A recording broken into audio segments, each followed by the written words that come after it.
What's up, guys? Welcome back to the channel. We're here on the 72x104 shop build, and we're gonna be doing our column prepping, building, layout, so we can start framing our walls. I'm gonna try to break this series down into smaller videos that are more specific to the task, so you guys don't have to watch like a big video to see a bunch of stuff if you just need to kind of learn a little bit about a part of the build. So we're gonna get our rotary laser set up. We got the 350 Stabila, and then we've got all of our brackets that we installed in a previous video. We're gonna shoot all these off the laser, and we're gonna get a dimension so we know exactly what the elevation of these are, which will help us get to a perfectly level fascia line. Our trusses will all be at the right elevation, all that good stuff. So a lot of work goes into the beginning of the build, making sure everything is, you know, as accurate as possible, because it does make everything down the line a lot easier. All right, while this is setting up, guys, rocking the new RR Buildings tool belt. I got the actual suspenders on too. I guess it's got a cell phone pocket, but also my remote for my laser, huh? Go check these out. The first run is gonna be kind of limited. Let me know what you guys think. If you do buy one, you're on social media, make sure you post it, tag me in it, and I'll repost it on my side. So really nice, really comfortable. And I put the suspenders on personally when I start wearing all the coats and the hoodies in the cold weather, because then I don't have to cinch this so tight around my waist. So anyway, we got the laser rocking. We're gonna go over here now. We'll get our stick set up and we'll start checking grade on all of our brackets. It's nice, guys. We got Cole back for a couple days around Thanksgiving. Then he gotta go back to college. Maybe he'll come back for a couple days around Christmas time, but we'll see. All right, so we got our laser set up, we got it running, we got our stick set at 0, and what we need to do is find, when you're doing a wall, it's nice to find your highest bracket first and set that at 0, and the reason is because when you come and put all your trims on the outside, especially this building, if you guys watched the layout video when we did all the brackets, I mean, in fact, right here, this is 2 inches. Normally you want that at 1.5 inches, and what happens is if you have a bracket that is higher, the concrete then is in the way of putting your trims on. So we need at least the highest bracket, that becomes our 0, and then the little bit of gap that we may see, a 1/4 inch here or there, depending on, I don't know, depending on how good this wall is, that just kind of gets buried up in our base trim because we have like 2 inches of trim there to cover this concrete, okay? So what I just like to do is kind of eyeball. And to be honest, this looks pretty good. So we're just gonna kind of arbitrarily start here. And we're gonna set our, ooh, this is a 1/4. Not that that means much, I tested 1. So we're gonna find 0, and I don't really see anything that sticks out on this, but I'm just gonna real quickly just make sure it's not going downhill, uphill. So that's the same.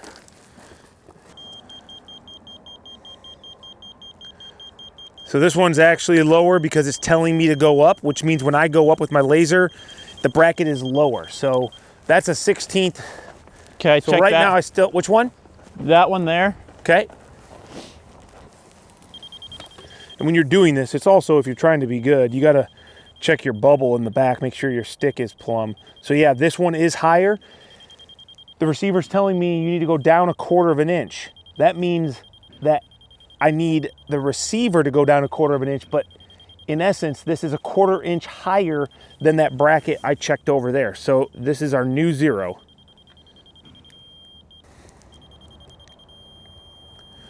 Zero.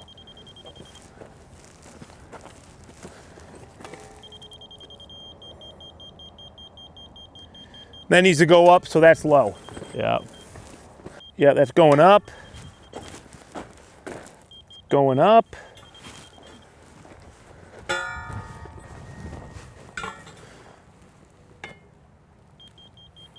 Up. All right, so now that we've kind of been around the site, we've checked, we have this set at our highest bracket. So without further ado, basically we go around. The nice thing about the 350 is the receiver. I love the receiver on the 350. I can set this up, check my bubble down here to make sure my stick is plumb, and this is gonna say 3/16. What that means is the receiver wants me to go up 3/16 to be perfectly level with my laser. That would put me perfectly level with that highest bracket. But since this is 3/16 low, what we're gonna do is we're gonna put plus 3/16. What that means is that this column needs to be 3/16 taller than our 0 column, which we'll get to once we get all these brackets laid out and we start making up our columns. So I'll just go around, make sure this is nice and tight. We don't want it to move on us, because now this is basically a reference point. Each one of these brackets becomes a reference point that we can take this laser to and reset it back up if we need to check something we forgot. And we know, hey, if you set your laser up, move your grade stick to whatever it is. This one is 5/16. So I would just set my laser up at plus 5/16, get it on a solid tone. Boom, that's my reference mark. Pretty simple, I think. I'm gonna go around, get these done, and then we'll move into building our columns.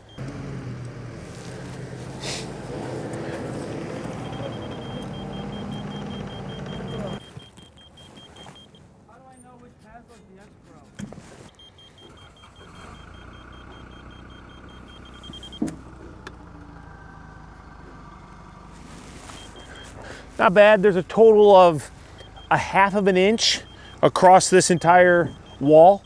That's not bad. That's pretty standard in the world of foundation walls.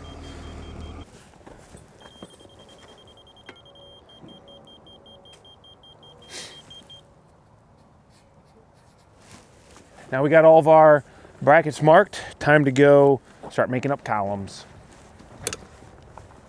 All right, so we've got to make up our columns, but we don't have any sawhorses. We got these really chintzy metal ones, but they're not good for doing like a lot of heavy weight on there. So we're gonna make some real quick, and not a tutorial by any means, but this is all like scrap leftover lumber that was used on another project. So it's a perfect place to use it. What I'm gonna do though, Greg, because we love those larger sawhorses. The 4-footers? Yeah, how do you feel about a 5-footer? No. Otherwise, I'm gonna waste it. Well, the only thing I'm gonna say is like when you have a 3-foot sheet, having a 2-foot extra to like, cause you know how like sometimes like if you got all your materials over here, you gotta walk around your sawhorse. That's the one thing I'm thinking. What if I made you another set of sawhorses that were smaller? I think that. Okay. I like that. This is our column set of sawhorses. Yeah, I like it. So here's what we're gonna do. Wait. Here's the other thing you gotta think about. Yep. What's the size of our forks? Why does that matter? Because if you fill up the sawhorse and it's more than the forks can handle, then you're... Okay, but it's not that we max out the sawhorses. We have room then to move the posts around and work. Yeah, okay. You okay? Go for it. Okay, so we need 6 tops to make up our sawhorses. So I'm just gonna take 6 of these boards.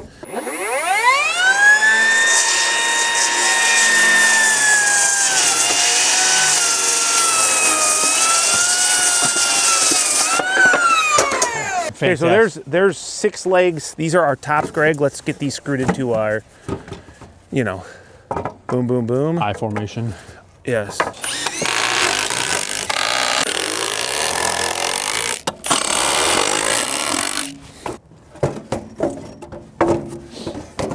Just so you know, probably not gonna make another set of sawhorses. Probably just we use these for everything. I know you lied to me. I just wanted to get you to, yeah. Give me false hope. Yeah. I mean, if we can develop some more scrap somewhere, We will. then yeah, I'm game, dude. Okay, those are the tops.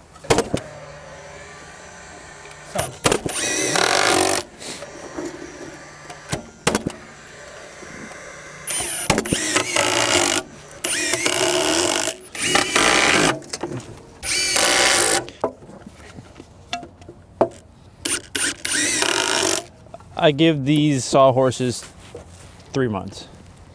Is that because they don't make wood like they used to, or what? Yeah. Bro, you know how many extra nails we threw in our other set of sawhorses? Yeah. I'm pretty sure the one How used many- as like a nail gun tester. Yeah, I'm pretty sure Like it was there were many 30% times. 30% metal. There we go. Those are nice.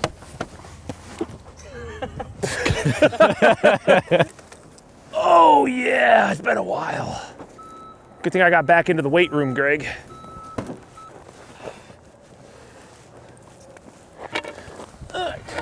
So one of the things we do is center notch all of our columns. So they always give us a 4-foot knockout, and specifically on our ends, that is because these are all the same height for height on the wall at 20 foot, but the ends we want to go ahead and run framing up to the top of the truss, and this gives us an opportunity when we get all of our marking done, we'll know exactly where the top chord of our truss is, and we'll cut a ply that will get sandwiched in here, and it will go up to the top. Adds a little bit of strength, kind of just continues that connection from the foundation all the way to the top chord of the truss. So now what we need to do is get our story pole figured out, and the story pole is going to be the thing that we use to be efficient when marking out all these columns, so we know where all of our girt rows are, where our fascia line is, where our truss connection is, and instead of having to measure every time on every post, we can just do it once on this guy and we'll just move it around. That is what I'm going to do next while the guys are getting some other stuff set up. I need to have my girt spacing figured out. I need to have my heel location is the easiest because that's 18 feet.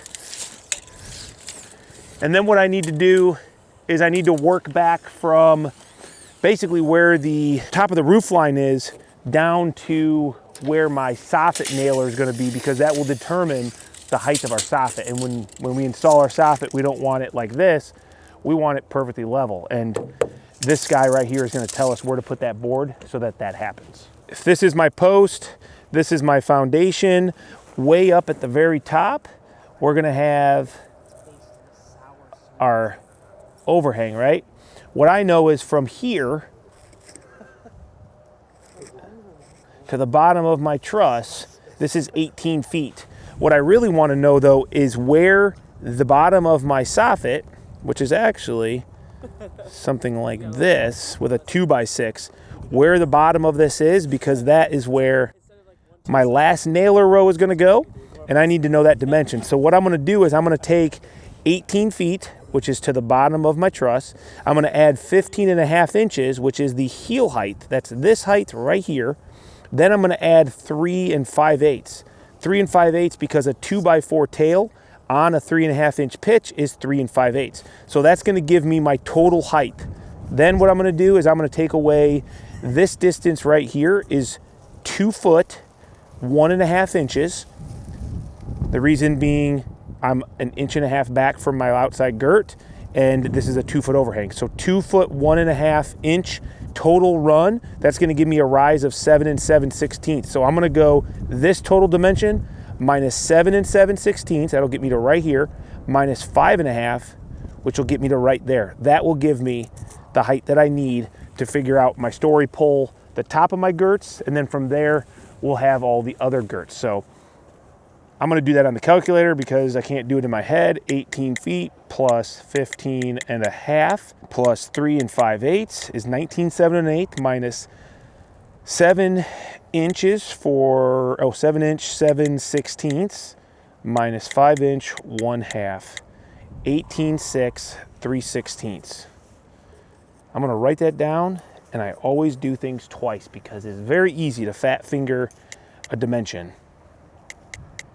18.6 3/16. That is our, I'm going to write this down on my story pole, 18.6 3/16. Okay, that is our soffit nailer. We're going to put it right there. This is our heel, so I'm going to write heel. Okay, and then what we need to do is I also need to figure out where my cutoff is for my tops of columns, which I should have already done that. 18 feet, 15.5, 3 5/8, 19 7/8, and we're going to go a 1/2 inch less than that. So there is my cutoff. Yeah, so 0 is our trim line. That is the bottom of our wainscot. 36 inches up is where we'll nail our wainscot. So go down 2 inches from that. So we'll have an 1 1/4 inch. We should be on our nailer 3/4 at least. Go ahead and go 2 1/4. That 33 3/4? 33 3/4. Okay.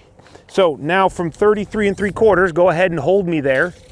And I think Well, 190 is right here, but that's nothing, is it? 180. Yep, we're gonna do, I think we'll do 30s. How many is that? Should be 8, I think. I think it's 8. So 1, 2, 3, 4, 5, 6, 7, plus the bottom is 8. So yep, okay. Yep, so do 30 inches. We always try to do 30 or 32, just whatever makes the most sense for evenness. And 32s would be too big, so 30s kind of works out pretty nice. So 90 plus 30 is... I already got it. 1. And then this one is right there, okay. All right, so now we have really all the measurements that we need. We've got a top cutoff, we've got a soffit nailer, which is going X down, we've got a heel line, and then all of our girt lines. So this is also our outside. I always take a Sharpie so it's a little bit more visible. And I'm gonna write outside because we'll also use this to do our interior. Since we are framing an interior, we wanna get all those marks on these columns before we put them up, and then it gets 10 times harder. So I'm gonna go ahead and square my heel around.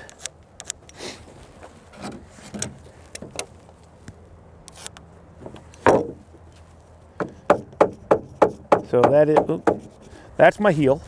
And this is getting a straight liner package, which typically is 32s. So from the bottom, Greg, we want to be centered on 32, 64, 96, 128, 160, and then we got this guy here. Okay.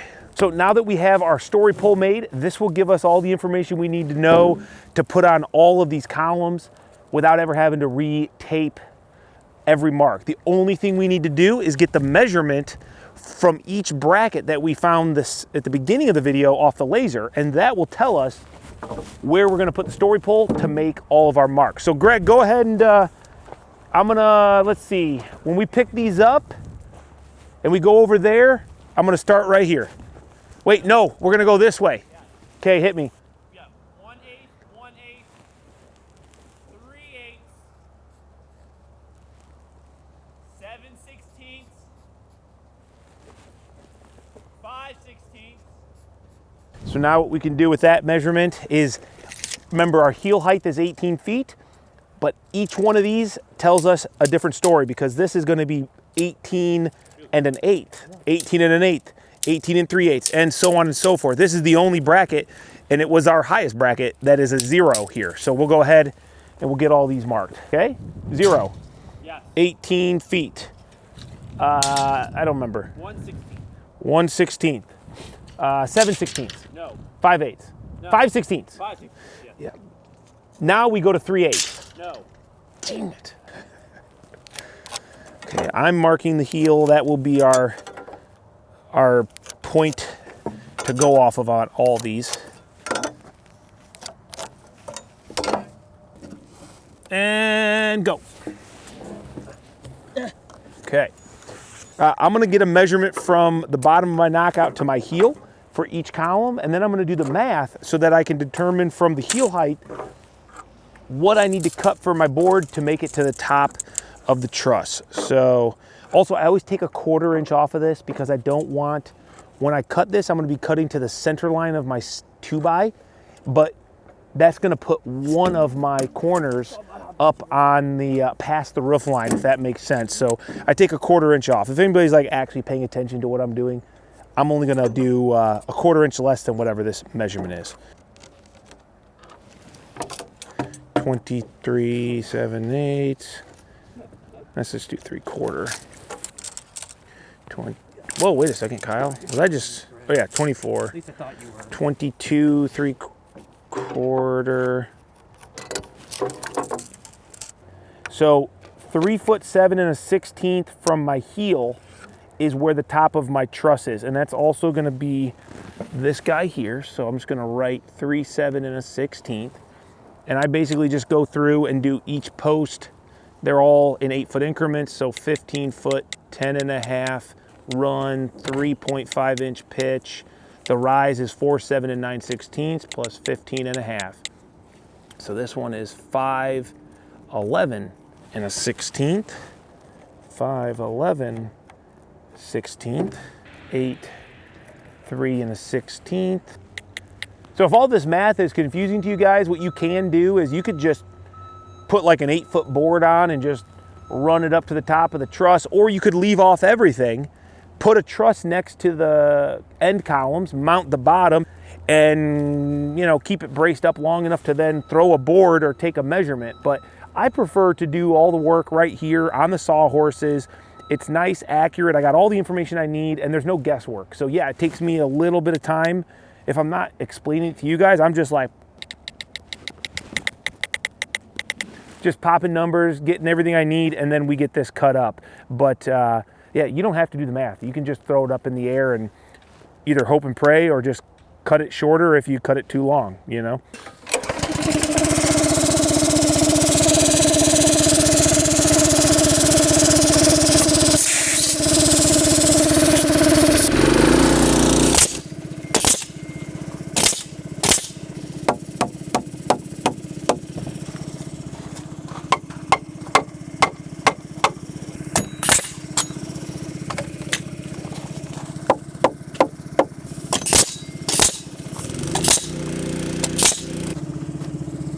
This guy needs to go.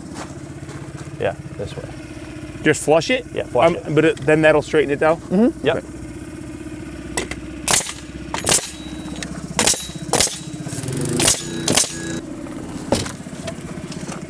Yeah, flush that up. Oh yeah, I'm talking about.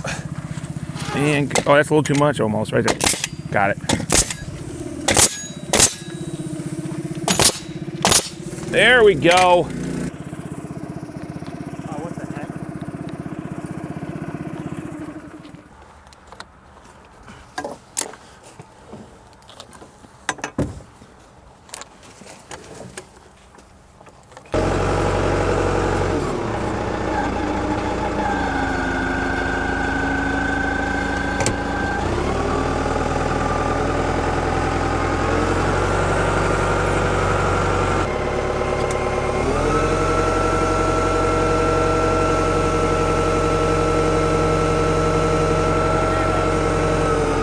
Right there, buddy.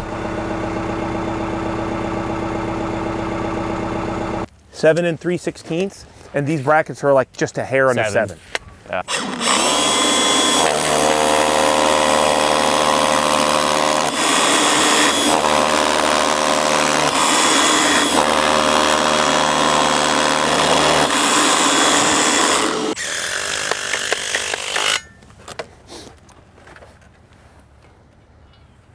How many guys does it take to put a bracket on? 3. A half bracket. Half bracket. Nice and full bracket.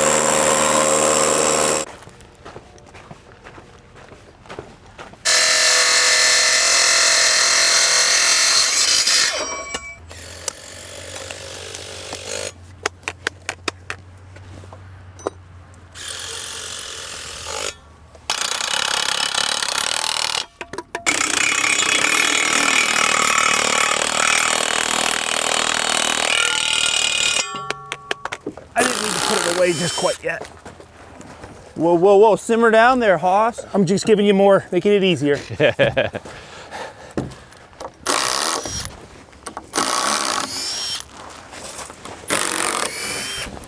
Oh, that was a finger almost. Oh, come on, chubby. All right, plus quarter. Yep. Minus 1/8. Yep. And plus a quarter. Heck yeah, dog. Nice.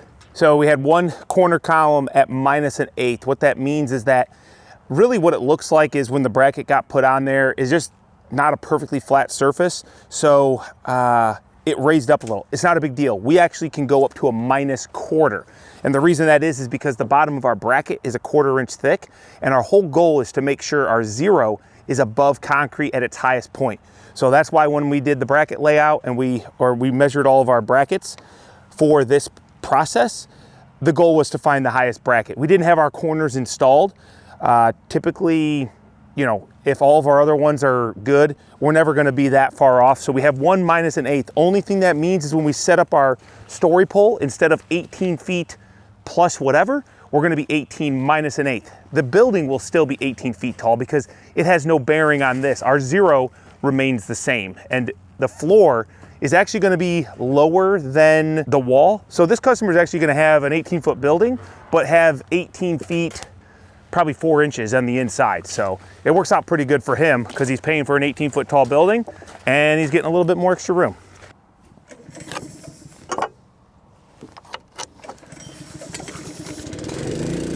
All right, so these are the corner columns. We're actually gonna go ahead and just nail off our center knockout or cutout or whatever you wanna call it.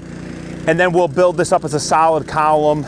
Typically when we're doing corner columns or jam columns, if they aren't supporting a truss, then we're just gonna nail this off and it's gonna stay right where it's at because it's not really gonna be load bearing on a truss per se. Pretty much making up columns is probably the most tedious part of kind of the wall frame up.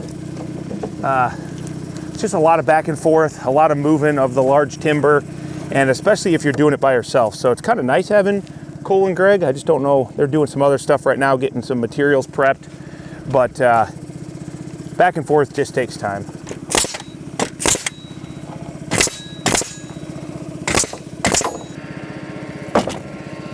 It's good.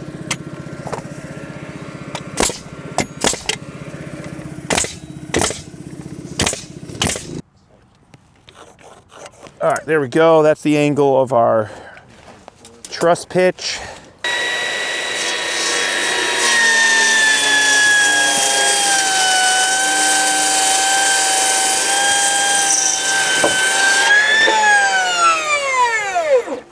This is what I've been waiting for. I've been waiting for the ability to cut through all 3 plies. Heck, I could even do the 4 ply with one swipe instead of having to cut, roll, cut, or get power out here to my old beam saw.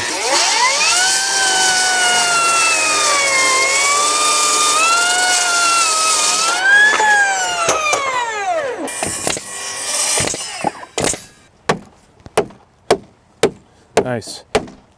So this is our interior corner board, and this is gonna define the interior corner where our framing needs to go. Otherwise, we've got a 4.5 inch thick post when we need a 7.25 inch thick post to match the rest of our columns. Yep. Away. Yeah, a little more. A little more. A little more. Right there. Cole, just put those blocks underneath. It's been a while since we've done 2x8. Yeah.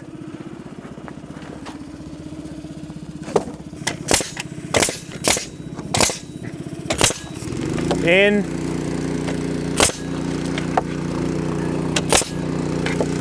Yep.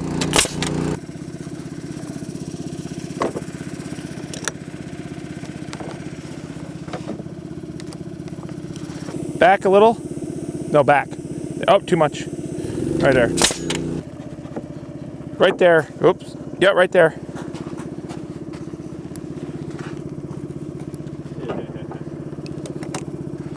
Watch out. 4 corner posts, done. And if I didn't say it, this block right here is what the truss is gonna set on, and it goes down to the girt that is right here. So these trusses will get mounted on all the columns that go down the whole wall. So I know some people are always like, that's where your bearing point is. Yes, it is, and it is, we'll probably put 6 nails through here, big nails, plus all these girts, plus every column gets multiple nails in every row. So, yep, that's what that's for. Okay. Oh boy. They look big. They look beefy. Yeah. Whew. Golly, gee. My back hurts already. Probably not gonna get 8 of these on the No. on the old sawhorses. Probably 7? 5.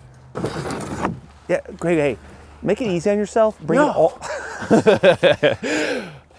Sure, whatever you want to do, man. I just want you to be happy. Okay.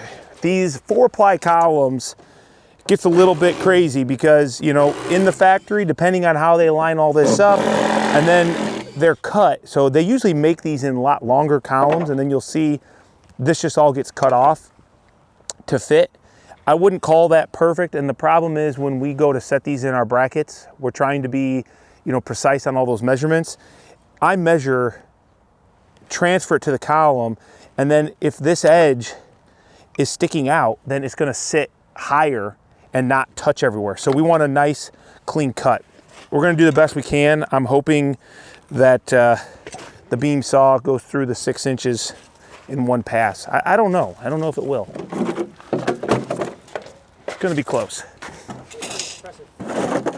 Well, full depth, full hearts, clear eyes, can't lose. I feel like I just hit a nail.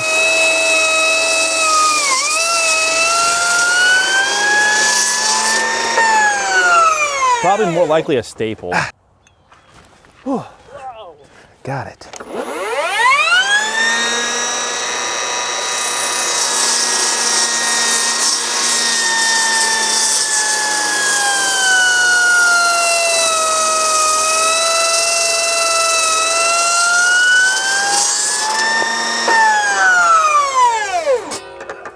So now these are all the sidewall columns. These are what's going to support the trusses. You'll notice they are 4 plies. So we've got our center knockout, but we also have to cut out this guy right to here so that our 2-ply truss can sit right in there. The other thing that we're doing on these columns that we don't do on our end wall is I'm marking the soffit nailer, and I'm also marking the tops where they get cut off to follow the roof plane of the trusses.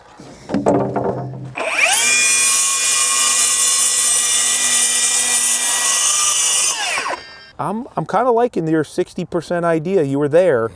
Is if we cut this off and we flip-flop these from side to side, then we don't have to set a truss into this pocket. No. We set it on this, and then we just lag it in with our big GRK screws. Right. Which, you know, that would take out the will it fit.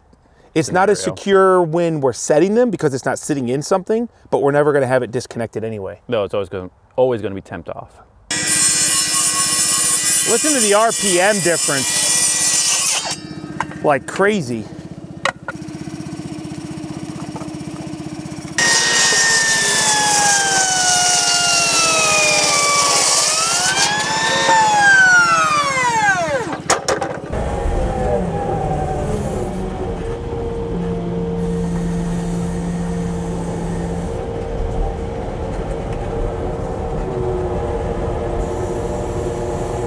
All right, guys, well, that is going to be it for us out here today. Now, you know, the sad thing is I kind of look around and I feel tired, but when I look around, I don't really see a whole lot, and that is because beginning of the job, a lot of prep time, a lot of kind of work, and especially a lot of work with these massive 4-ply columns, moving those around. We lost Cole today halfway through, and that's probably all we're going to see him on this job. He was just home for Thanksgiving break. Maybe he'll be back out here during Christmas. We'll see. We got all of our columns made. We are basically ready to start building walls. The problem is we've got a big snowstorm, a big weather pattern that's moving in, and I don't know what we're gonna get done. So when you guys come back for the next video, which I recommend because the next video is gonna be the most fun one. It's when all the walls start going up and you start to get to see what we've been working on, all the prep work. There could be a totally different view out here. Right now, we're in fall. We might just come back to 6-8 inches of snow. That's what they're calling. I hope not, because it's gonna be miserable. Greg and I are gonna bust out here, hopefully first thing tomorrow morning before any of that weather comes in, and try to get all of our materials wrapped up, because there's nothing worse than having warm, wet wood turn to cold, icy wood covered in snow. So we wanna get all that covered up, protected as much as possible, so the next time we're out here, it's all good to go. So thanks for hanging out, guys. We got all of our columns made. We're tired from moving them all around, and next one, we get to build walls. So with that, we'll see you on the next one, guys. Later.